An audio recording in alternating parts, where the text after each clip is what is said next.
આપ નિહાળી રહ્યા છો સમાચારોમાં સદાય અગ્રેસર hello Saurashtra cable news network Rajkot.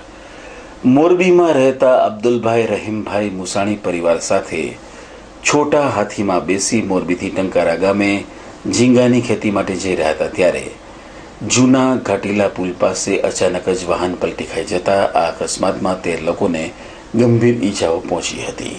આ અકસ્માતમાં ઘાયલ થયેલા 4 શખ્સોને રાજકોટ ખાતે દાખલ કરાયા છે। અહેવાલ રવિ મોટવાણી, મોરબી। આ લોકો અમારી ઝીંગાની સીઝન આવે ને આ લોકો ભાદરવામાં જાય 2 મહિના સુધી। એટલે જાવકમાં ઘાટીલા વેજેપલની વચમાં અંદર પુલ આવ્યો, એની અંદર ગાડી સ્લીપ ખાઈ ગઈ, એમાં પલટી ખાઈ ગઈ। એમાં અમુક નાના મોટાને ઈજા થઈ, અમુકને થોડુંક લાગેલું વધારે છે, અમુકને નથી લાગેલું। લઈ આવ્યા 108માં, બરોબર। એની અંદર માણસો કમસે કમ 8 થી 10 જણા હતા। સુવિધા માટે અમે કહીએ તો ભાડું જરાક વધારે કીએ, લોકો 3,000 રૂપિયા ભાડું બોલે છે। આ લોકો 3,000 રૂપિયા ભાડું આપે એવી કોઈ પોઝિશન નથી। સારવાર હજી રાજકોટ જવાની કોઈ સુવિધા થઈ નથી।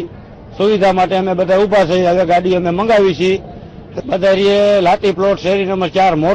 Hello Saurashtra cable news network રાજકોટનો આજનો આ સમાચાર અંક અહીં સંપન્ન કરીએ તે પહેલા મુખ્ય સમાચારો પર ફરી એકવાર નજર। રાજકોટમાં કારખાનેદારનો મૃતદેહ મળ્યો, હત્યાની આશંકા। ગોંડલમાં RSS દ્વારા રાહત ફાળો ઉઘરાવાયો અને મોરબી સિરામિક ઉદ્યોગના પ્રદૂષણ અંગે મીટિંગ મળી। આ હતા અત્યાર સુધીના સમાચાર। ડોક્ટર સંજય કામદારના નમસ્કાર।